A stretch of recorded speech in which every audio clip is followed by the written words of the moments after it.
Welcome back to ಸಮೃದ್ಧಿ ಸದನ vlogs ಇನ್ ಕನ್ನಡ. ನಾನು ನಿರ್ಮಲಾ. ಬನ್ನಿ ಇವತ್ತಿನ ವ್ಲಾಗನ್ನು ಶುರು ಮಾಡ್ತಾ ಇದ್ದೀನಿ.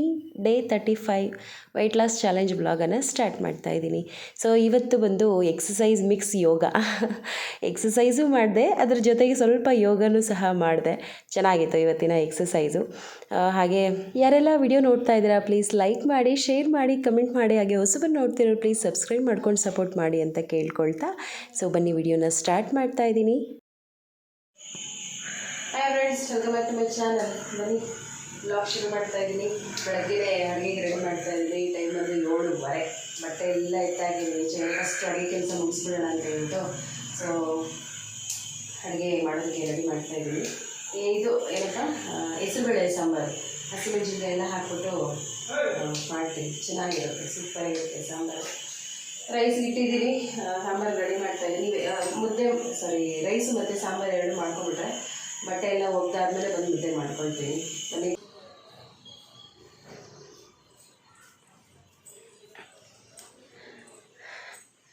ಆಚೆ ಕಡೆ ಎಲ್ಲ ಹಾಕಿದ್ದೀನಿ. ಆಚೆ ಕಡೆನೇ ವಾಶ್ ಮಾಡೋಣ ಅಂತೇಳಿ ಒಂದಷ್ಟು ಸ್ವಲ್ಪ ಈ ಪುಡಿ ಬಟ್ಟೆಗಳೆಲ್ಲ ಮಿಷಿನ್ಗೆ ಹಾಕ್ಬಿಡ್ತೀನಿ. ದೊಡ್ಡ ದೊಡ್ಡವೆಲ್ಲ ಕೈಯಲ್ಲೇ ವಾಶ್ ಮಾಡ್ತೀನಿ. ಫುಲ್ಲು ಗಂಟ್ಲೆಲ್ಲ ಒಂಥರ ಆಗ್ತಾಯಿದೆ ನನಗೆ, ಮಾತಾಡೋಕ್ಕೆ ಕೂಡ ಆಗ್ತಾಯಿಲ್ಲ. ಎಲ್ಲರಿಗೂ ಮನೆಯಲ್ಲಿ ಹಂಗೆ ಆಗ್ತಾಯಿದೆ, ಫುಲ್ ಗಂಟ್ಲೆಲ್ಲ ಪೇಯ್ನ್ ಆಗ್ತಾಯಿದೆ, ಏನಂತಲೇ ಗೊತ್ತಿಲ್ಲ. ಓಕೆ ಬನ್ನಿ, ಇವತ್ತಿನ ದಿನ ಎಲ್ಲ ಏನೇನೆಲ್ಲ ನಡೆಯುತ್ತೆ ಏನು ಅನ್ನೋದನ್ನು ನೋಡೋಣ. ಇನ್ನು ಅಡುಗೆ ಬಂದು ಹೆಸರುಬೇಳೆ ಮತ್ತು ಸ್ವಲ್ಪ ತರಕಾರಿ ಹಾಕಿಬಿಟ್ಟು ಹಸಿಮೆಣ್ಸಿನ್ಕಾಯಿ ಹಾಕಿದ್ದೀನಿ. ಸಾಂಬಾರು ಪುಡಿ ಹಾಕಲಿಲ್ಲ, ಹಸಿಮೆಣ್ಸಿನ್ಕಾಯಿ ಹಾಕ್ಬಿಟ್ಟು ಎಲ್ಲ ಹಂಗೆ ಈರುಳ್ಳಿ, ಟೊಮೊಟೊ, ಹಸಿಮೆಣ್ಸಿನ್ಕಾಯಿ ಎಲ್ಲ ಹಂಗಂಗೆ ಕಟ್ ಮಾಡಿ ಹಾಕಿಬಿಟ್ಟು ಬೇಯಿಸಿರೋಂಥದ್ದು ಸೂಪರಾಗಿರುತ್ತೆ ಈ ಒಂದು ಸಾಂಬಾರು, ಹೆಸರುಬೇಳೆ ಸಾಂಬಾರು. ತುಂಬ ಜನ ಮಾಡ್ತಾರೆ, ಚೆನ್ನಾಗಿರುತ್ತೆ ಮುದ್ದೆಗಂತೂ. ಇನ್ನು ಬೆಳಗ್ಗೆನೇ ಕೂತಿದ್ದೀನಿ. ಒಂದು 8 ಗಂಟೆ ಸುಮಾರಲ್ಲಿ ಕೂತಿದ್ದಕ್ಕೆ ಒಂದು 11 ಗಂಟೆವರೆಗೂ ವಾಶ್ ಮಾಡಿದ್ದೀನಿ. 11:30 ಆಗೋಯಿತು. ನಾನು ಎಲ್ಲ ಕ್ಲೀನ್ ಮಾಡಿ ಇದು ಮಾಡೋ ಅಷ್ಟೊತ್ತಿಗೆ, ವಾಶ್ ಮಾಡಿ ಎತ್ತೋ ಅಷ್ಟೊತ್ತಿಗೆ ಅಷ್ಟಾಯಿತು. ಇನ್ನು ನಾನು ಲಂಚ್ ನೋಡ್ತಿರ್ಬೋದು, ಮುದ್ದೆ, ಸ್ವಲ್ಪ ಹಣ್ಣು, ಹಾಗೆ ಪನ್ನೀರು, ಹೆಸರುಬೇಳೆ ಸಾಂಬಾರು. ಓಕೆ, ಸಿಕ್ಕಾಪಟ್ಟೆ ಹಸುವಾಗ್ತಾ ಇದೆ. ನಾನು ನನ್ನ ಮಗಳಿಗಿಬ್ಬರಿಗೂ ಇವಾಗ ಊಟ ರೆಡಿ. ಮುದ್ದೆನೇ ತೊಗೊಂಡಿದ್ದೀನಿ. ಬೇಗ ಆಗೋವಂಥದ್ದು ಮುದ್ದೆ ರೆಡಿ ಆಗೋವಂಥದ್ದು. ಸೊ ಅದಕ್ಕೋಸ್ಕರ ನೈಟ್ ಏನು ತಿಂದಿರಲಿಲ್ಲಲ್ವ, 2 ಇದು ತೊಗೊಂಡಿದ್ದೆ, ಏನು ಆರೆಂಜು ಅಷ್ಟೇ, ಮತ್ತು ನೀನು ತೊಗೊಂಡಿರಲಿಲ್ಲ. ಸೊ ಇವಾಗ ಮುದ್ದೆ ತೊಗೊಳ್ತಾ ಇದ್ದೀನಿ.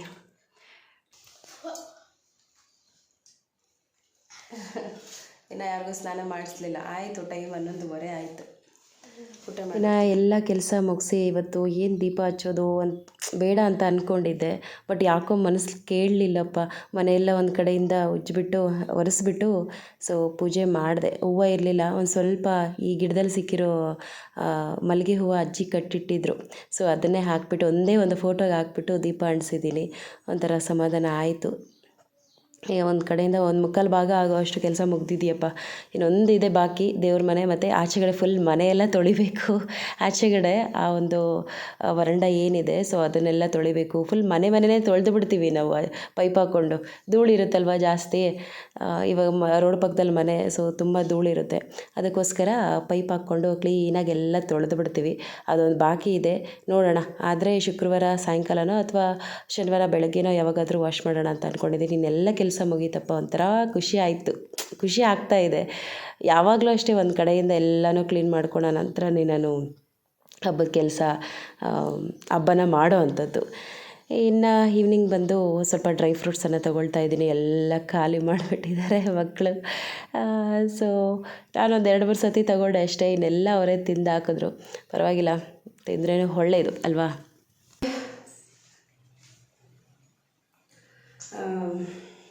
ಮುಗೀತು, 3/4 ಭಾಗ ಕೆಲಸ ಮುಗೀತು ಎಲ್ಲ ಒಂದು ಕಡೆಯಿಂದ ಆಯಿತು. ಡ್ರೈ ಫ್ರೂಟ್ಸ್ ತೊಗೊಳ್ತಾ ಇದ್ದೀನಿ. ಫುಲ್ ಹಸುವಾಗ್ತಾಯಿದೆ. ಬಟ್ಟೆ ಎಲ್ಲ ಒಗ್ದಾದ್ಮೇಲೆ ಊಟ ಮಾಡಿದ್ದು. ಇಲ್ಲ ಅಂದಿದ್ರೆ ಇವತ್ತು 3 ಟೈಮ್ ತಿನ್ನಬೇಕಾಗಿತ್ತು. ನಾನು ಮಧ್ಯಾಹ್ನ ಸತಿ ಬಾರಿಸ್ಬೇಕಾಗಿತ್ತು, ಆ ಥರ ಹಸುವಾಗ್ತಾಯಿತ್ತು. ವಿದೀಶಾ ಡ್ಯಾನ್ಸ್ ಮಾಡ್ತಿದ್ರು, ನನ್ನ ಮಗಳು ಬಂದಿಲ್ಲ. ಎಲ್ಲ ತಿಂದು ಖಾಲಿ ಮಾಡಾಕ್ಬಿಟ್ಟಿದ್ದಾರೆ. ಇನ್ನೊಂದು ಬಾಕ್ಸ್ ಎತ್ತಿಟ್ಟಿದ್ದೀನಿ. ಓಕೆ, ಎತ್ಕೋ.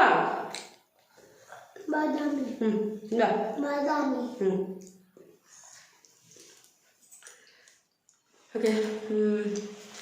ಏನಪ್ಪ ಅಂದರೆ ಅಕ್ಕ ನೀವು ಬ್ರೇಕ್ಫಾಸ್ಟ್ ತೊಗೊತಾ ಇದ್ದೀರಾ ಅಂತ ಕೇಳಿದ್ದೀರಾ? ಇಲ್ಲಪ್ಪ, ನಾನು ಬ್ರೇಕ್ಫಾಸ್ಟ್ ತೊಗೊಳೋದೇ ಇಲ್ಲ. ನಾನು ಇವತ್ತೇ ಇಲ್ಲ, ಆವತ್ತಿದ್ದನೂ ಅಷ್ಟೇ, ನಾನು ಬ್ರೇಕ್ಫಾಸ್ಟ್ ತಿನ್ನೋದೇ ಇಲ್ಲ. ನಾನು ಊಟ ಮಾಡೋದು 11:30 ಆಗುತ್ತೆ. ಓಕೆನಾ? ವೆಯ್ಟ್ ಲಾಸ್ ಮಾಡಿದಾಗಿಂದಲೂ ಅಷ್ಟೇ, ವೆಯ್ಟ್ ಲಾಸ್ ಮಾಡೋಕ್ಕೆ ಮುಂಚೆನೂ ಅಷ್ಟೇ, ನಾನು 11 ಗಂಟೆ 11:30 12 ಗಂಟೆಗೆ ಊಟ ತೊಗೊಳ್ತಾ ಇದ್ದಿದ್ದು. ಬಟ್ ಟೈಮ್ ಕರೆಕ್ಟಾಗಿ ನಾನು ಊಟ ತೊಗೊಳ್ತಾ ಇರಲಿಲ್ಲ.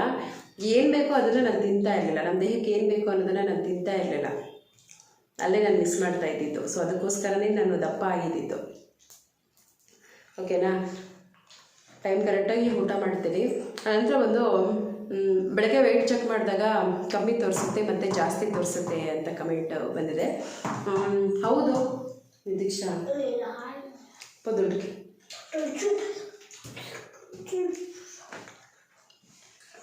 ಹೌದು, ಬೆಳಗ್ಗೆ ವೆಯ್ಟ್ ಚೆಕ್ ಮಾಡಿದಾಗ ಕಡಿಮೆ ತೋರಿಸುತ್ತೆ. ಮತ್ತು ನಾವು ನೀರು ಊಟ ಎಲ್ಲ ತೊಗೊಂಡಿರ್ತೀವಲ್ಲ,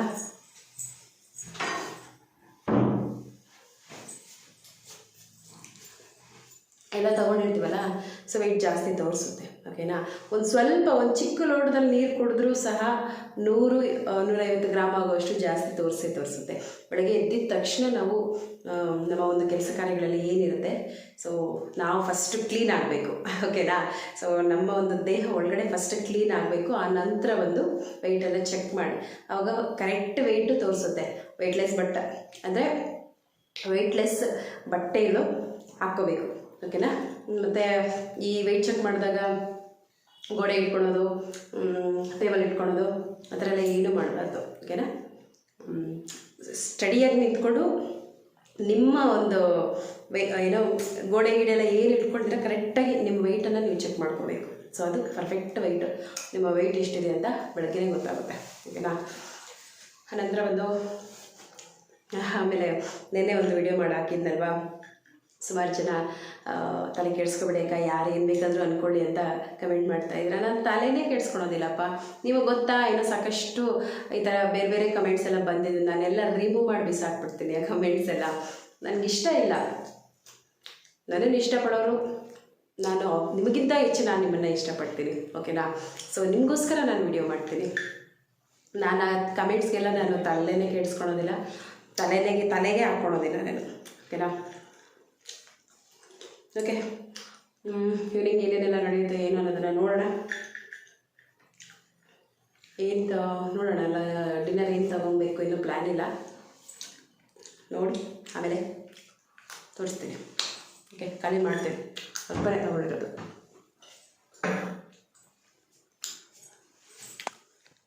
ಇನ್ನೂ ಒಂದು ಸ್ವಲ್ಪ ಹೊತ್ತು ಕೂತ್ಕೊಂಡು ರೆಸ್ಟ್ ಮಾಡ್ತಾಯಿದ್ದೀನಿ. ಸಾಕಾಗೋಯ್ತು. ನನ್ನ ಮಗಳು ಸ್ವಲ್ಪ ಕೋಪ ಮಾಡ್ಕೊಂಡಿದ್ಲು ನನ್ನ ಮೇಲೆ. ಅಂದರೆ ತೀಟೆ ಮಾಡ್ತಾಯಿದ್ಲು, ಗದರ್ದೆ. ಸೊ ಅದಕ್ಕೋಸ್ಕರ ಕೋಪ ಮಾಡ್ಕೊಂಡು ಕೂತಿದ್ಲು. ಅವಳನ್ನ ಸಮಾಧಾನ ಮಾಡಿಕೊಂಡು ಕೂತಿದ್ದೆ ಹಾಗೆ. ನಂತರ ಒಂದು 5:30 ಸುಮಾರಲ್ಲಿ ನಾನು ಡ್ರೈ ಫ್ರೂಟ್ಸ್ ತೊಗೊಂಡಿದ್ದು ಒಂದು 4 ಕಾಲಾಗಿತ್ತೇನೋ ಅಂತ ಅಂದ್ಕೊಳ್ತೀನಿ. ಸೊ ಇವಾಗ ಒಂದು 5:30 ಸುಮಾರಲ್ಲಿ ಫ್ರೂಟ್ಸನ್ನು ತೊಗೊಳ್ತಾ ಇದ್ದೀನಿ. ಇಷ್ಟೇ ಡಿನ್ನರ್ ತೊಗೊಳ್ತಾ ಇದ್ದೀನಿ. ನೋಡೋಣ, ಒಂದಷ್ಟು ದಿನ ಫ್ರೂಟ್ಸನ್ನು ತಿನ್ನೋಣ ಅಂತ ಹೇಳಿ. ಯಾಕಂದರೆ ಈ ನಡುವೆ ತಿಂದಿರಲಿಲ್ವಲ್ಲ, ಸೊ ಇದನ್ನೇ ಸ್ವಲ್ಪ ಜಾಸ್ತಿನೇ ತೊಗೊಳ್ತಾ ಇದ್ದೀನಿ. ನನಗೇನು ಮಾಡ್ಕೊಳ್ಳೋದಕ್ಕೆ ಇಂಟ್ರೆಸ್ಟ್ ಇರಲಿಲ್ಲಪ್ಪ. ನನಗೆ ಸಾಕಾಗೋಯ್ತು. ಮತ್ತು ನಾನು ಸಾಯಂಕಾಲ ಅಡುಗೆ ಮಾಡಬೇಕು ಅಲ್ವಾ. ನನಗೆ ಒಂಥರ ಸ್ವಲ್ಪ ಹೊತ್ತು ಮಲ್ಕೊಂಬಿಡೋಣ ಅನ್ನೋ ಥರ ಅನ್ನಿಸ್ತಾ ಇತ್ತು. ಸೊ ಅದಕ್ಕೋಸ್ಕರ ಮಲ್ಕೊಂಡಿಲ್ಲ. ಏನೋ ಒಂಥರ ಟಯರ್ಡು. ಇವತ್ತು ನಿಜವಾಗ್ಲೂ ಟಯರ್ಡ್ ಆಗೋಯಿತು ನನಗೆ. ಯಾವಾಗಲೂ ಟಯರ್ಡ್ ಆಗ್ತಾಯಿಲ್ಲ ಅಂತ ಹೇಳ್ತಾ ಇದ್ದೆ. ಬಟ್ ಇವತ್ತು ತುಂಬಾ ಇತ್ತಲ್ಲ, ನೀವೇ ನೋಡಿದ್ರಲ್ಲ ಎಷ್ಟು ಬಟ್ಟೆಗಳಿತ್ತು ಅಂತ. ಬಿಸಿಲಲ್ಲಿ ಕೂತ್ಕೊಂಡು ಒಗೆಯೋ ಅಷ್ಟೊತ್ತಿಗೆ ಸಾಕಾಗೋಯಿತು ನನಗೆ. ಯಾಕೆ ಮಿಷಿನ್ಗೆ ಹಾಕಿಲ್ವಾ ಅಂತ ಕೇಳ್ಬೋದು. ಮಿಷಿನ್ಗೆ ಹಾಕಲಿಲ್ಲಪ್ಪ ನಾನು. ಒಂದು ದೊಡ್ಡದೊಂದು ಬೆಡ್ಶೀಟ್ ಇತ್ತು. ಸೊ ಅದನ್ನು ಮಾತ್ರ ಮಿಷಿನ್ಗೆ ಹಾಕಿದ್ದೆ ಅಷ್ಟೇ. ಬಿಟ್ಟರೆ ಒಂದೇ ಸತಿ ನಾನು ಮಿಷಿನ್ಗೆ ಹಾಕಿದ್ದು. ಇನ್ನೆಲ್ಲನೂ ಕೈಯಲ್ಲೇ ವಾಶ್ ಮಾಡಿಬಿಟ್ಟೆ. ಮಿಷಿನ್ಗೆ ಹಾಕಿದೆ ಏನು ಗೊತ್ತಾ, ಅಂದರೆ ಬೇಗ ಆಗೋದಿಲ್ಲ ಬಟ್ಟೆ ಒಗೆಯೋದು. ಸ್ವಲ್ಪ ಟೈಮ್ ತಗೊಳುತ್ತೆ. ಇವಾಗ ಹಾಕಿದ್ದೀವಿ ಅಂದರೆ ಸಾಯಂಕಾಲವರೆಗೂ ಅದೇ ಕೆಲಸ, ಎತ್ಕೊಂಡೋಗು ಹಾಕು, ಮತ್ತೆ ತೊಗೊಂಬಾ, ಎತ್ಕೊಂಡೋಗು ಹಾಕು, ಇದೇ ಆಗೋಗ್ಬಿಡುತ್ತೆ. ಅದೇ ಕೈಯಲ್ಲಿ ವಾಶ್ ಮಾಡಿದ್ದೀನಿ ಅಂದರೆ ಬೇಗ ಬೇಗ ಎಲ್ಲ ವಾಶ್ ಮಾಡಿಬಿಟ್ಟು ಒಂದೇ ಸತಿ ಎಲ್ಲನೂ ಒಣಗ್ಕೊಬಿಡ್ತವೆ. ಅದೇ ವಾಷಿಂಗ್ ಮಿಷಿನ್ಗೆ ಹಾಕಿದ್ದೀವಿ ಅಂದರೆ ಅದೇ ಸಾಯಂಕಾಲವರೆಗೂ ಅದೇ ಕೆಲಸ, ಮತ್ತು ನಾಳೆವರೆಗೂ ಇರುತ್ತೆ ಆ ಕೆಲಸ. ಅದಕ್ಕೆ ಕೈಯಲ್ಲೇ ವಾಶ್ ಮಾಡಿಬಿಟ್ಟೆ ನಾನು. ನಂತರ ಬಂದು ಇಲ್ಲಿ ನನ್ನ ಲಂಚ್ ನೋಡ್ತಿರ್ಬೋದು. ಕರ್ಬೂಜ ತೊಗೊಂಡಿದ್ದೆ. ಕರ್ಬೂಜ, ಬಾಳೆಹಣ್ಣು, ಕಿತ್ತಳೆ ಹಣ್ಣು ಮತ್ತು ಡೇಟ್ಸು, ಹಾಗೆ ಒಂದು ಸ್ಪೂನ್ ಆಗುವಷ್ಟು ಬಿಳಿ ಎಳ್ಳನ್ನು ಹಾಕ್ಕೊಳ್ತಾ ಇದ್ದೀನಿ. ಬಿಳಿ ಎಳ್ಳು ತಿನ್ಬೋದಪ್ಪ, ತುಂಬ ಚೆನ್ನಾಗಿ ವೆಯ್ಟ್ ಲಾಸ್ ಆಗುತ್ತೆ. ಸೊ ಇಷ್ಟು ನನ್ನ ಒಂದು ಡಿನ್ನರ್, ಇಷ್ಟೇ ಸಾಕು, ಇಷ್ಟು ತೊಗೊಂಡಿದ್ದೀನಿ. ನನ್ನ ಡಿನ್ನರ್ ರೆಡಿ ಆಯಿತು. Tasty healthy dinner.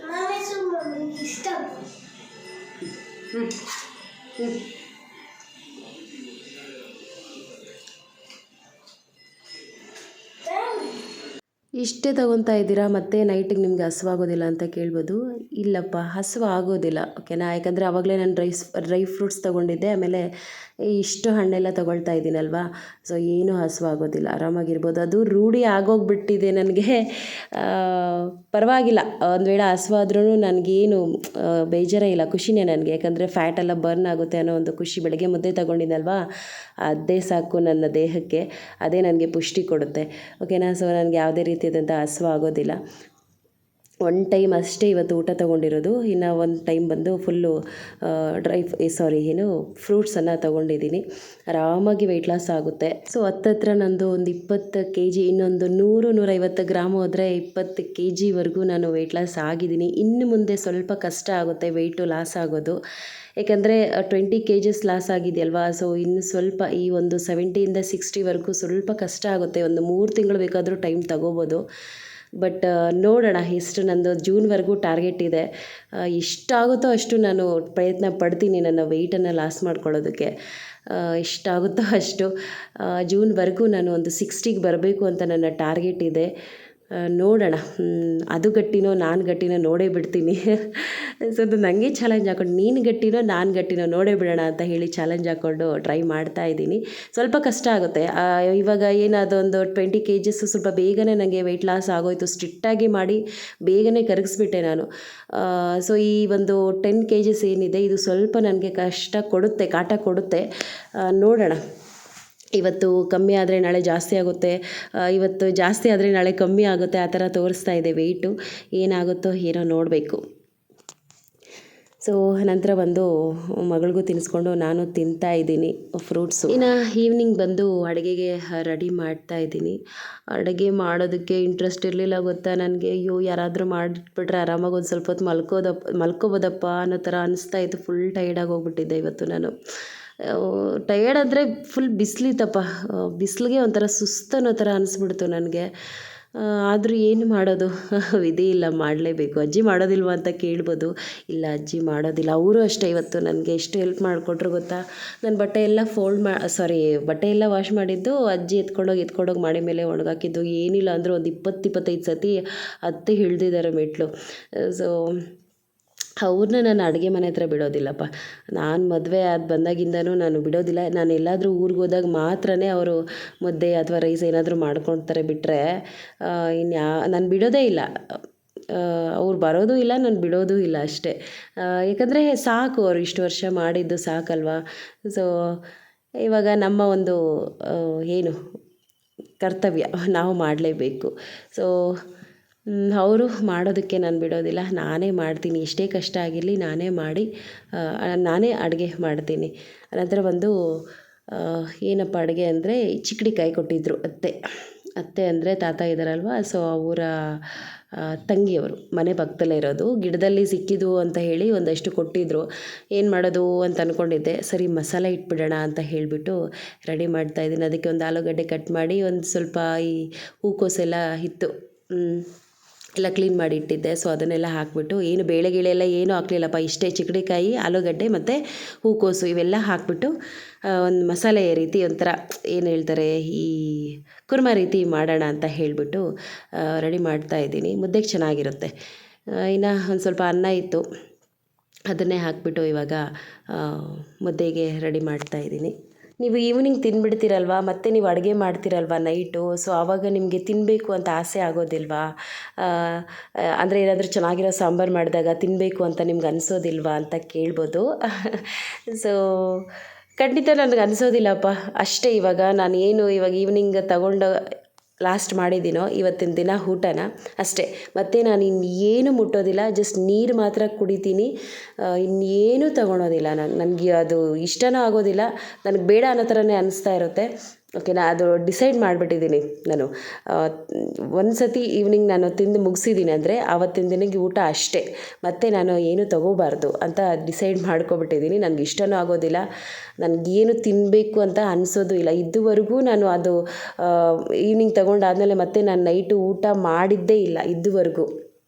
ನಾನು ವೆಯ್ಟ್ ಲಾಸ್ ಚಾಲೆಂಜ್ ತೊಗೊಂಡಾಗಿಂದ ಈವ್ನಿಂಗ್ ಲಾಸ್ಟ್ ಆದಮೇಲೆ ಮತ್ತೆ ಅದ್ರ ಮೇಲೆ ನಾನು ಏನು 8, 9, 10 ಗಂಟೆ ಇದೆ, ಅದ್ರ ಮೇಲೆ ನಾನು ಯಾವುದೇ ರೀತಿಯಾದಂಥ ಜ್ಯೂಸು ತೊಗೊಳೋದಿಲ್ಲ, ಊಟನೂ ಮಾಡೋದಿಲ್ಲ, ಏನೂ ತೊಗೊಳೋದಿಲ್ಲ. ಓಕೆನಾ. ಸೊ ಹಾಗೆ ಸ್ಟ್ರಿಕ್ಟಾಗಿ ಮಾಡಿ ಇಷ್ಟು ಮಾತ್ರ ಬಂದು ಇಳ್ದಿದ್ದೀನಿ, ಹಂದಿ ತಿಂದಂಗೆ ತಿಂದು. ಆ ಒಂದು ಕಮೆಂಟ್ ನನಗೆ ಹೆಂಗಿದೆ ಅಂದರೆ, ಇವಾಗ ನಾನು ಊಟ ಮಾಡೋದು ತೋರಿಸೋದೇ ಒಂಥರ ನನಗೆ ಬೇಜಾರಾಗುತ್ತೆ. ಅಯ್ಯೋ ಏನು ಅನ್ಕೊತಾರಪ್ಪ ಅನ್ನೋ ಥರ ಅನಿಸ್ತಾ ಇದೆ. ಯಾರು ಏನಾದರೂ ಅಂದ್ಕೊಳ್ಳಿ, ನನ್ನ ತಲೆನೇ ಕೆಡಿಸ್ಕೊಳೋದಿಲ್ಲಪ್ಪ. ಇವತ್ತೇ ಅಲ್ಲ, ನಾನು ಚಿಕ್ಕ ವಯಸ್ಸಿಂದನೂ ಅಷ್ಟೇ. ಬಟ್ ಅದು ನನ್ನ ಮನಸ್ಸಿಗೆ ಮುಟ್ಟಿದೆ ಅಂದರೆ ಅದನ್ನು ನಾನು ಡೀಪಾಗಿ ಯೋಚನೆ ಮಾಡ್ತೀನಿ. ಎಷ್ಟು ಅಂದರೆ ತುಂಬ ಮನಸ್ಸಿಗೆ ಹಾಕ್ಕೊಬಿಡ್ತೀನಿ ಕೆಲವೊಂದು ವಿಚಾರಗಳು. ಬಟ್ ಕೆಲವೊಂದು ಸಿಲ್ಲಿವೆಲ್ಲ ನಾನು ತಲೆಗೆ ಹಾಕ್ಕೊಳೋದಿಲ್ಲ. ಒಂದು ಸ್ವಲ್ಪ ಬೇಜಾರಾಗುತ್ತೆ, ಬಿಟ್ಟಾಕು ಅಂದ್ಬಿಟ್ಟು ಸುಮ್ಮನೆ ಆಗೋಗ್ಬಿಡ್ತೀನಿ. ಹಂಗೆ ನೀವೇ ಆಗಿರಲಿ, ನಾನೇ ಆಗಿರಲಿ, ತಲೆಗೆ ಹಾಕ್ಕೊಳ್ಳೋದು ಬೇಡ, ಸುಮ್ಮನೆ ಇರಿ ಅಲ್ವಾ. ಯಾರೇನಾದರೂ ಅಂದ್ಕೊಳ್ಳಿ. ನೋಡಿ, ಜನ ನಾವು ಚೆನ್ನಾಗಿದ್ದರೂ ಮಾತಾಡ್ತಾರೆ, ಚೆನ್ನಾಗಿಲ್ಲದೆ ಇದ್ದರೂ ಮಾತಾಡ್ತಾರೆ, ಹಾಳಾಗೋದ್ರೂ ಮಾತಾಡ್ತಾರೆ, ನಾವು ಸುಖವಾಗಿದ್ರೂ ಮಾತಾಡ್ತಾರೆ. ಓಕೆನಾ. ಅವರ ಒಂದು ಮಾತುಗಳಿಗೆಲ್ಲ ನಾವು ಕಿವಿ ಕೊಟ್ಟಿದ್ದೀವಿ ಅಂದರೆ ನಮ್ಮ ಜೀವನ ಹಾಳಾಯಿತು ಅಷ್ಟೇ. ಬಿಟ್ಟಾಕಿ ಮುಂದೆ ಹೋಗ್ತಾ ಇರಬೇಕು ಅಷ್ಟೇ. ಸೊ ನೀವು ಅಷ್ಟೇ, ನೀವೇನು ಅಂದ್ಕೊಂಡಿದ್ದೀರಾ ಅದನ್ನು ನೀವು ಮುಂದುವರ್ಸ್ಕೊಂಡು ಹೋಗಿ. ಯಾರು ಏನಾದರೂ ಅಂದ್ಕೊಳ್ಳಿ. ಓಕೆನಾ. ಕೆಲವರೆಲ್ಲ ಹೇಳ್ತಾರೆ, ಅಯ್ಯೋ ವೆಯ್ಟ್ ಲಾಸ್ ಮಾಡಿದ್ರೆ ಆ ಥರ ಆಗೋಗ್ಬಿಡುತ್ತೆ, ಈ ಥರ ಆಗೋಗ್ಬಿಡುತ್ತೆ, ಟಿ ವಿಗಳಲ್ಲೆಲ್ಲ ಅದು ಇದು ತೋರಿಸ್ತಾರೆ, ಯಾಕೆ ಮಾಡ್ತೀರಾ ಹಂಗೆ ಹಿಂಗೆ ಅಂತ ನನಗೂ ಹೇಳಿದ್ದಾರೆ. ಅದಕ್ಕೋಸ್ಕರ ನಾನು ಹೇಳ್ತಾ ಇರೋದು, ನನಗೂ ಹೇಳಿದ್ದಾರೆ. ನಾನು ತಲೆನೇ ಕೆಡಿಸ್ಕೊಂಡಿಲ್ಲ. ನಾನೇನು ಉಪವಾಸ ಮಾಡ್ತಾಯಿದ್ದೀನಾ? ಹೊಟ್ಟೆ ತುಂಬ ಊಟ ಮಾಡ್ತಾಯಿದ್ದೀನಿ, ಎಕ್ಸಸೈಸ್ ಮಾಡ್ತೀನಿ, ಯೋಗ ಮಾಡ್ತೀನಿ, ವಾಕ್ ಮಾಡ್ತೀನಿ ಅಷ್ಟೇ. ಕೆಲವಷ್ಟು ಜನ ಏನು ಮಾಡ್ತಾರೆ ಅಂದರೆ, ಈ ವೆಯ್ಟ್ ಲಾಸ್ ಮಾಡೋರು ಬರೀ ನೀರು ಕುಡ್ಕೊಂಡೆ, ಬರೀ ಫ್ರೂಟ್ಸ್ ತಿಂದ್ಕೊಂಡೆ, ಬರೀ ಈ ಥರ ಲಿಕ್ವಿಡಲ್ಲೇ ಇರ್ತಾರೆ. ಸೊ ಅದೆಲ್ಲ ನಿಜವಾಗ್ಲೂ ಹೆಲ್ತ್ಗೆ ತುಂಬ ಅಂದ್ರೆ ತುಂಬ ಎಫೆಕ್ಟ್ ಆಗುತ್ತೆ, ಗೊತ್ತಾ. ಒಂದು ಸತಿ ಯೋಚನೆ ಮಾಡಿ, ಅದು ಬರೀ ನೀರು ಕುಡ್ಕೊಂಡು, ಬರೀ ಹಣ್ಣುಗಳನ್ನ ತಿಂದ್ಕೊಂಡು, ಬರೀ ನಾವೇನು ಲಿಕ್ವಿಡ್ ರೀತಿ ಡಯಟ್ಗಳು ಮಾಡಿಕೊಂಡು ಇರೋದಕ್ಕಾಗುತ್ತಾ? ವಾರದವರೆಗೂ ಆ ರೀತಿ ಮಾಡಿದ್ರೆ, ತಿಂಗಳಾನುಗಟ್ಟಲೆ ಮಾಡಿದ್ರೆ ಖಂಡಿತ ಅದು ನಮ್ಮ ದೇಹದ ಮೇಲೆ ತುಂಬಾ ಕೆಟ್ಟ ಪರಿಣಾಮ ಬೀರುತ್ತೆ, ಗೊತ್ತಾ. ಹೊಟ್ಟೆ ತುಂಬ ಊಟ ಮಾಡಿ, ಟೈಮ್ ಕರೆಕ್ಟಾಗಿ ಊಟ ಮಾಡಿ, ಕಣ್ಣು ತುಂಬ ನಿದ್ದೆ ಮಾಡಿ, ಟೆನ್ಷನ್ನೇ ಮಾಡ್ಕೊಳಕ್ಕೆ ಹೋಗಬೇಡಿ. ಚೆನ್ನಾಗಿ ವಾಕ್ ಮಾಡಿ, ಎಕ್ಸಸೈಸ್ ಮಾಡಿ, ಯೋಗ ಮಾಡಿ. ಈ ಥರ ಮಾಡೋದ್ರಿಂದ ಯಾವುದೇ ರೀತಿಯಾದಂಥ ತೊಂದರೆ ಖಂಡಿತವಾಗ್ಲೂ ಆಗೋದಿಲ್ಲ. ಯೋಗ, ಎಕ್ಸಸೈಸ್ ಅಂದರೆ ಹೆಂಗೆ ಗೊತ್ತಾ, ನಮ್ಮ ಹಳಬರು ಯಾವ ಥರ ಮಾಡ್ತಾಯಿದ್ರಪ್ಪ, ಕಷ್ಟಪಡ್ತಾಯಿದ್ರು, ಊಟ ಮಾಡ್ತಿದ್ರು, ಹೊಟ್ಟೆ ತುಂಬ ಊಟ ಮಾಡ್ತಿದ್ರು, ಕಣ್ಣು ತುಂಬ ನಿದ್ದೆ ಮಾಡ್ತಿದ್ರು ಅಲ್ವಾ. ಸೊ ಅವರು ಕಷ್ಟಪಡ್ತಾಯಿದ್ರು, ಹೊಲಗಳಲ್ಲಿ ತೋಟಗಳಲ್ಲೆಲ್ಲ ದುಡಿತಾಯಿದ್ರು. ಬಟ್ ನಾವು ಅದು ದುಡಿಯೋಕೆ ಆಗೋದಿಲ್ಲ, ನಮ್ಗೆ ಒಂದು ಅದೃಷ್ಟನೂ ಇಲ್ಲ ಬಿಡಿ. ಓಕೆನಾ. ಸೊ ಆವಾಗಿನ ಒಂದು ಪರಿಸ್ಥಿತಿ, ಆವಾಗಿನ ಒಂದು ಸಿಚುವೇಶನ್ ಆ ರೀತಿ ಇತ್ತು. ದುಡಿತಾಯಿದ್ರು, ಮಾಡ್ತಾಯಿದ್ರು. ಇವಾಗೆಲ್ಲ ಕಮ್ಮಿ ಮಾಡಿಬಿಟ್ಟಿದ್ದಾರೆ. ಸೊ ಆ ಥರ ದುಡಿಯೋರ್ಗೆ ಆವಾಗ ಅವ್ರಿಗೆ ಅದು ಎಕ್ಸಸೈಸು, ಯೋಗ ಅವ್ರಿಗೆ. ಬಟ್ ಇವಾಗ ನಾವು ಆ ಥರ ಮಾಡೋದಕ್ಕಾಗೋದಿಲ್ಲ. ಸೊ ಅದಕ್ಕೋಸ್ಕರ ಈ ರೀತಿ ಮಾಡಿಕೊಂಡು ನಾವು ವೆಯ್ಟ್ ಲಾಸನ್ನು ಆಗೋಣ. ಓಕೆನಾ. ಆ ಥರ ರ್ಯಾಶ್ ಡಯೆಟ್ ಎಲ್ಲ ಬೇಕಾಗೇ ಇಲ್ಲಪ್ಪ ನಮಗೆ. ಓಕೆನಾ. ಆರಾಮಾಗಿ ಲೇಟಾಗಾದ್ರೂ, ನಿಧಾನಕ್ಕಾದ್ರೂ ಆರೋಗ್ಯವಾಗಿ ನಮ್ಮ ತೂಕನ ಇಳಿಸ್ಕೋಬೇಕು. ಬೇಗ ಸಡನ್ನಾಗಿ ಅಯ್ಯೋ 1 ತಿಂಗಳಿಗೆ ನಾನು 10 kg ಇಳಿಬೇಕು, 20 kg ಇಳಿಬೇಕು, ಖಂಡಿತ ಸಾಧ್ಯ ಆಗುತ್ತೆ ಇಳಿಯೋದಕ್ಕೆ. ಖಂಡಿತ ವೆಯ್ಟ್ ಲಾಸ್ ಆಗೇ ಆಗುತ್ತೆ. 10 kg 20 kg ಖಂಡಿತ ಲಾಸ್ ಆಗುತ್ತೆ 1 ತಿಂಗಳಿಗೆ. ಅದು ರ್ಯಾಶ್ ಡಯೆಟ್. ಅದು ಒಂದು ಸತಿ ಯೋಚನೆ ಮಾಡಿ, ನಮ್ಮ ಆರೋಗ್ಯದ ಮೇಲೆ ಅದು ಎಷ್ಟು ಪರಿಣಾಮ ಬೀರುತ್ತೆ ಅಂತ ಒಂದು ಸತಿ ಯೋಚನೆ ಮಾಡಿ. ಅದು ಫಸ್ಟು ನಮ್ಮ ಮೇಯ್ನ್ ಅಟ್ಯಾಕ್ ಆಗೋದು ನಮ್ಮ ದೇಹಕ್ಕೆ ಯಾವುದಂದರೆ ಹಾರ್ಟ್ ಅಟ್ಯಾಕ್. ಹೌದು, ಹಾರ್ಟ್ ಅಟ್ಯಾಕ್ ಅದು ನಾವು ರ್ಯಾಶಾಗಿ ಡಯೆಟೆಲ್ಲ ಮಾಡಿದಾಗ ಖಂಡಿತವಾಗ್ಲೂ ನಮ್ಮ ಹಾರ್ಟ್ ಮೇಲೆ ತುಂಬಾ ಪರಿಣಾಮ ಬೀರುತ್ತೆ. ಸೊ ಆದಷ್ಟು ಹೊಟ್ಟೆ ತುಂಬ ಊಟ ಮಾಡಿಕೊಂಡು ವೆಯ್ಟ್ ಲಾಸ್ ಹಸುವಾದಾಗ ಊಟ ಮಾಡೋಣಪ್ಪ, ಏನೂ ಇಲ್ಲ. ಊಟ ಮಾಡಿದ್ರಾ, ಚೆನ್ನಾಗಿ ಜೀರ್ಣ ಆಗೋವರೆಗೂ ಏನೂ ತೊಗೊಳಕ್ಕೆ ಹೋಗಬೇಡಿ. ಜೀರ್ಣ ಆಯಿತಾ, ಹಸ್ವಾಗ್ತಿದೆ ಅಂತ ಫೀಲ್ ಆಗ್ತಿದೆಯಾ ನಮಗೆ, ಸೊ ಹಸ್ವಾಗ್ತಿದೆ ಅಂದ್ಬಿಟ್ಟು ಸುಮ್ಮನೆ ಲೈಟಾಗಿ ಹಸ್ವಾಗಿದ್ದ ತಕ್ಷಣ ಹೊಟ್ಟೆ ತುಂಬ ಊಟ ಮಾಡೋದಲ್ಲ. ಚೆನ್ನಾಗಿ ಹಸ್ವಾಗಬೇಕು. ಚೆನ್ನಾಗಿ ಹಸ್ವಾದಾಗ ಊಟ ಮಾಡಿದ್ರೆ ಆವಾಗ ಚೆನ್ನಾಗಿ ಜೀರ್ಣನೂ ಆಗುತ್ತೆ, ನಮಗೊಂದು ರೀತಿ ಸ್ಯಾಟಿಸ್ಫೈ ಆಗುತ್ತೆ. ಸುಮ್ಮನೆ ಆ ಥರ ಈ ಥರ ಎಲ್ಲ ಇದು ಮಾಡಿಕೊಂಡು ಮಾಡೋದಂತೂ ಬೇಡಲೇ ಬೇಡ. ಓಕೆನಾ? ನನ್ನನ್ನು ಕೇಳೋದಾದರೆ ಹೊಟ್ಟೆ ತುಂಬ ಊಟ ಮಾಡಿ, ಯೋಗ ಮಾಡಿ, ಎಕ್ಸಸೈಸ್ ಮಾಡಿ, ವಾಕ್ ಮಾಡಿ, ಇಷ್ಟೇ ನಾನು ಹೇಳೋದು. ಈ ಥರ ಮಾಡಿಕೊಂಡೆ ನಮ್ಮ ಒಂದು ವೆಯ್ಟನ್ನು ಲಾಸ್ ಮಾಡ್ಕೊಳ್ಳೋಣ. ಆ ಥರ ಈ ಥರ ರ್ಯಾಶ್ ಡಯಟ್ಸ್ ಎಲ್ಲ ಮಾಡೋದು ಬೇಕಾಗಿಲ್ಲಪ್ಪ ನಮಗೆ. ಸೊ ನಾ ಅಡುಗೆ ಕೆಲಸ ಏನೇನೋ ಮಾತಾಡ್ತಾ ಇದ್ದೀನಿ. ಅಡುಗೆ ಕೆಲಸ ಮುಗೀತು. ಏನು ಮಾಡಿದೆ ಅಂದರೆ ಅದಕ್ಕೆ ಮಸಾಲ ಇಟ್ಬಿಟ್ಟು ಸಾಂಬಾರು ಮಾಡ್ತಾಯಿದ್ದೀನಿ. ಮಸಾಲ ಅಂದರೆ ಒಂದು ರೀತಿ ಕುರ್ಮಾ ರೀತಿ ಮಾಡ್ತಾಯಿದ್ದೀನಿ ಗಟ್ಟಿಯಾಗಿ. ಒಂದು ಟೈಮ್ಗೆ ಆಗೋ ಅಷ್ಟು ಮಾಡ್ಕೊಳ್ತಾ ಇದ್ದೀನಿ ಅಪ್ಪ. ಒಂದು ಟೈಮ್ಗೆ ಅಂದರೆ ನೈಟ್ಗೆ ಅಷ್ಟೇ ಸಾಕಾಗಬೇಕು, ಮತ್ತು ಬೆಳಗ್ಗೆವರೆಗೂ ಬೆಳಗ್ಗೆಗೆ ಉಳಿಬಾರ್ದು ಅದು. ಅಷ್ಟು ಮಾತ್ರ ಮಾಡ್ಕೊಳ್ತಾ ಇದ್ದೀನಿ. ಇನ್ನು ಆ ಕಡೆ ಮುದ್ದೆಗೆ ಇಟ್ಟಿದ್ದೀನಿ, ಈ ಕಡೆ ಸಾಂಬಾರಿಗೆ ರೆಡಿ ಮಾಡ್ತಾಯಿದ್ದೀನಿ. ಸಿಂಪಲ್ಲಾಗಿ ಪಟ ಅಂತ ಒಂದು ಅರ್ಧ ಗಂಟೆಯಲ್ಲೆಲ್ಲ ರೆಡಿ ಮಾಡಿಬಿಟ್ನಪ್ಪ. ಮಸಾಲೆ ರೆಡಿ ಮಾಡ್ತಾ ಇದ್ದಂಗೆ ಕುಕ್ಕರಲ್ಲಿ ರೈಸ್ಗೆ ಇಟ್ಟಿದ್ದೆ. ಒಂದು ಸ್ವಲ್ಪ ಒಂದು ಲೋಟ ಆಗೋಷ್ಟಷ್ಟೇ. ಯಾರೂ ತಿನ್ನೋದಿಲ್ಲ, ಅಜ್ಜಿ ಮತ್ತು ಹಸ್ಬೆಂಡ್ ಅಷ್ಟೇ ತಿನ್ನೋದು. ಇನ್ನು ಯಾರು ಮಕ್ಕಳು ಕೂಡ ತಿನ್ನೋದಿಲ್ಲ, ಮುದ್ದೆನೇ ಬೇಕು ಅವ್ರಿಗೂ. ಸೊ ಸಿಂಪಲಾಗಿ ಅಷ್ಟು ಮಾಡಿಕೊಂಡೆ. ಆಮೇಲೆ ಹಂಗೆ ಸಾಂಬಾರು ರೆಡಿ ಮಾಡ್ತಾ ಮುದ್ದೆಗೂ ಇಟ್ಕೊಂಡು ಒಂದು ಅರ್ಧ ಗಂಟೆಯಲ್ಲೆಲ್ಲ ಮುಗಿಸ್ಬಿಟ್ಟೆ. 7:15ಕ್ಕೆ ಸ್ಟಾರ್ಟ್ ಮಾಡಿದ್ದಕ್ಕೆ 8 ಗಂಟೆಗೆಲ್ಲನೂ ನನ್ನ ಅಡುಗೆ ಕೆಲಸ ಮುಗೀತು. ನೋಡಿ ಯಾವ ರೀತಿ ಬಂದಿದೆ ಅಂತ ಹೇಳಿ. ಸೊ ಇದಾಗಿದ್ದಪ್ಪ ಇವತ್ತಿನ ಒಂದು ಸಿಂಪಲ್ ವಿಡಿಯೋ. ಈ ವಿಡಿಯೋ ಇಷ್ಟ ಆದರೆ ಪ್ಲೀಸ್ ಲೈಕ್ ಮಾಡಿ, ಶೇರ್ ಮಾಡಿ. ಏನಾದರೂ ತಪ್ಪು ಮಾತಾಡಿದರೆ ದಯವಿಟ್ಟು ಕ್ಷಮೆ ಇರಲಿ ಅಂತ ಕೇಳ್ತಾ ನೆಕ್ಸ್ಟ್ ವಿಡಿಯೋದಲ್ಲಿ ಭೇಟಿ ಆಗ್ತೀನಿ. ವಿಡಿಯೋನ ಆದಷ್ಟು ನಿಮ್ಮ ಫ್ಯಾಮಿಲಿ, ನಿಮ್ಮ ಫ್ರೆಂಡ್ಸ್ಗೆಲ್ಲರಿಗೂ ಶೇರ್ ಮಾಡಿ. ನಿಮ್ಮ ಅನಿಸಿಕೆ, ಅಭಿಪ್ರಾಯಗಳು ಏನೇ ಇದ್ದರೂ ಕಮೆಂಟ್ ಮೂಲಕ ತಿಳಿಸಿ. ನಾನು ನಿಮ್ಮ ಕಮೆಂಟ್ಸ್ಗೋಸ್ಕರ ಕಾಯ್ತಾ ಇರ್ತೀನಿ ಅಂತ ಹೇಳ್ತಾ thank you for the watching. Bye bye.